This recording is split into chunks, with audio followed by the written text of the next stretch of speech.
दक्षिण भारत के एक गांव में बना शिवलिंग देश दुनिया के अन्य सभी शिवलिंग से कैसे अलग है? क्या उकेरा गया है इस शिवलिंग पर कि देखने वाले एक तरफ तो मुग्ध होते हैं तो दूसरी तरफ हैरान भी। क्या वाकई में काशी का जल खुद आकर इस शिवलिंग का अभिषेक करता है? मान्यता और कला दोनों ही मामलों में यह शिवलिंग इतना अनूठा है कि देखने वाले लोग शिव के साथ उन शिल्पकारों के आकर्षण में भी खो जाते हैं। नमस्ते और स्वागत।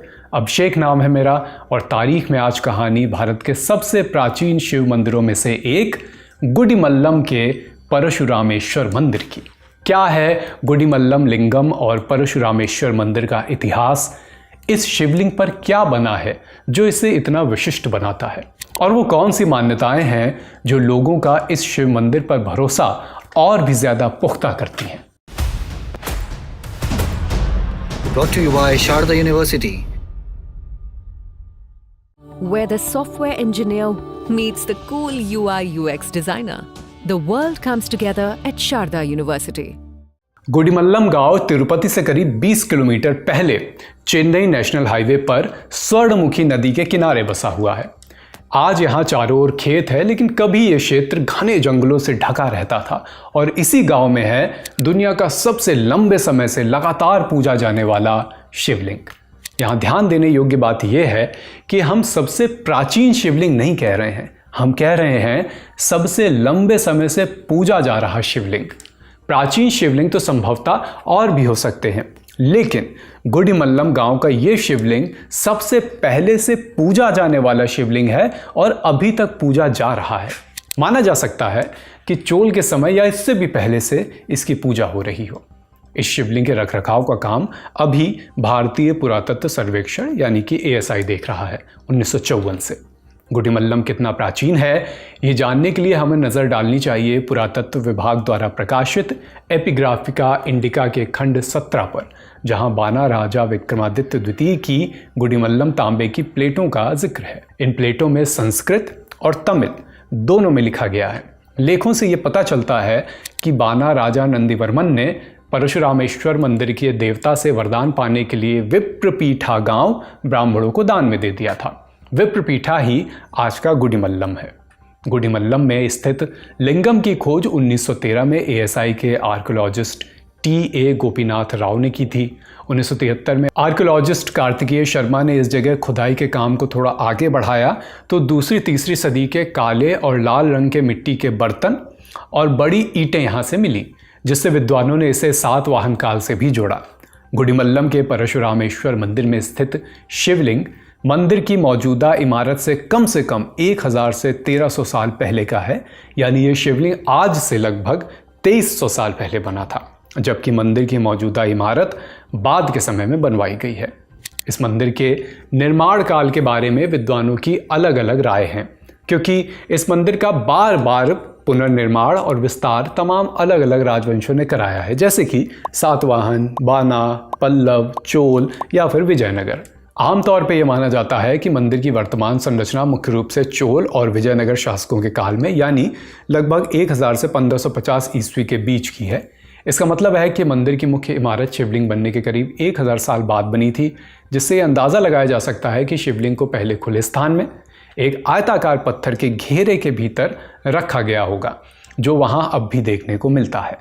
अब बात करते हैं लिंगम के बनावट की, जो इसे इतिहास का सबसे अलग और अनोखा लिंगम बनाती है। एक शोध पत्र के मुताबिक परशुरामेश्वर मंदिर के गर्भगृह में स्थापित यह लिंगम करीब 5.5 फीट ऊंचा है, जिसमें भगवान शिव की पूरी मूर्ति सामने की ओर उकेरी गई है। यह मूर्ति लिंगम के सामने की ओर बनी है, जिसमें शिव शिकारी के रूप में दिखाए गए हैं। शिव के एक हाथ में कमंडल है तो दूसरे में भेड़ और कंधे पर एक कुल्हाड़ी, और वो एक बौने के कंधों पर खड़े हैं जो अज्ञान का प्रतीक है। शिव जी के बाल जटाओं की तरह, कानों में बड़े झुमके हैं, गले में हार है, कमर पर पट्टा और पतली सी धोती पहने वो देखे जा सकते हैं। TA गोपीनाथ का ही एक रिसर्च पेपर है, इसका नाम है एलिमेंट्स ऑफ हिंदू आइकोनोग्राफी। इसके मुताबिक इस लिंगम की सबसे अलग और ख़ास बात यह है कि इसका आकार पुरुषों के जननांग जैसा है। ऊपर का भाग स्पष्ट रूप से अलग दिखता है। लिंगम के नीचे एक चौकोर आधार है जिसमें 2 गोलाकार छल्ले हैं, ये योनि के प्रतीक हैं। लिंगम के 7 फलक हैं जो अग्नि की 7 जीवाओं या सूर्य के 7 घोड़ों का प्रतीक माने जाते हैं।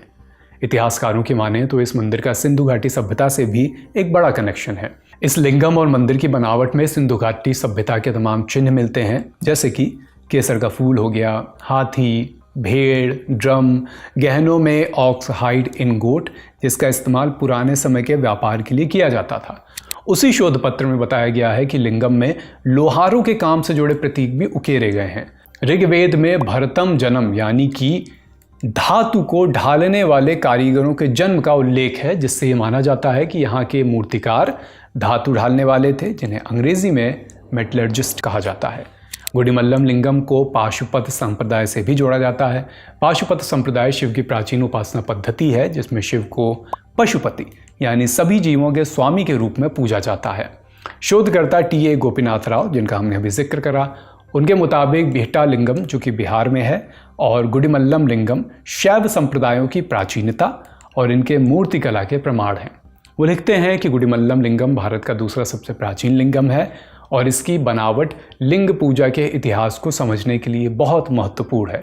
अब आप ध्यान दीजिएगा कि यहाँ पर हमने दूसरा सबसे प्राचीन लिंगम कहा और इसके पहले आज के ही एपिसोड की शुरुआत में हमने जब प्राचीन शब्द का इस्तेमाल करा था तो वहाँ भी हमने आपको टोका था कि यहाँ हम उस चीज़ की बात नहीं कर रहे कि ये लिंग कितना प्राचीन है, बल्कि इसकी बात कर रहे थे हम पहले कि इसकी पूजा कितने प्राचीन काल से हो रही है। जबकि अभी हमने जिस संदर्भ की बात की वो प्राचीनता के ही संदर्भ में है और यहाँ हमने स्पष्ट करा कि ये दुनिया का दूसरा सबसे प्राचीन लिंगम माना जाता है।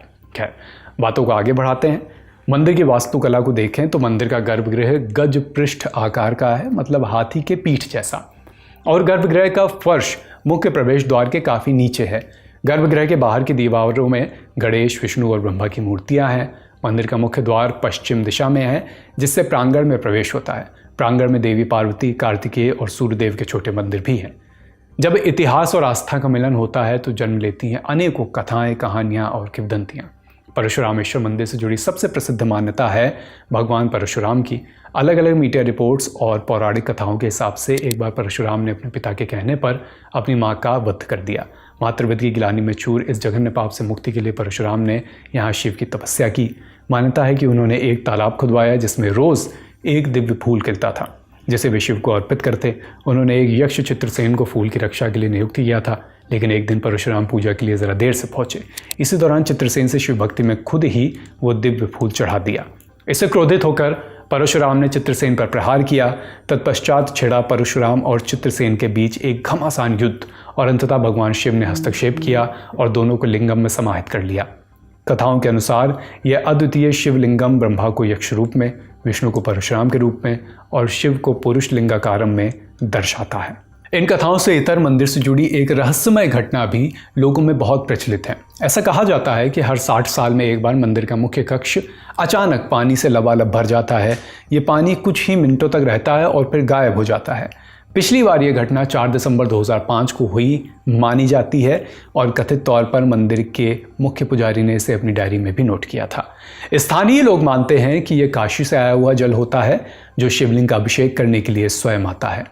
गुडिमल्लम लिंगम सचमुच एक जीवित इतिहास है जो पत्थरों में छिपी सदियों पुरानी कहानियों को आज भी सुनाता है। ये मंदिर न केवल आस्था का केंद्र है बल्कि भारतीय सभ्यता, कला, विज्ञान और परंपरा का संगम भी है। आज के तारीख में इतना ही। यह एपिसोड लिखा है हमारे साथी शशांक ने। फिर आपसे मुलाकात होगी तारीख में। अपना ख्याल रखिए।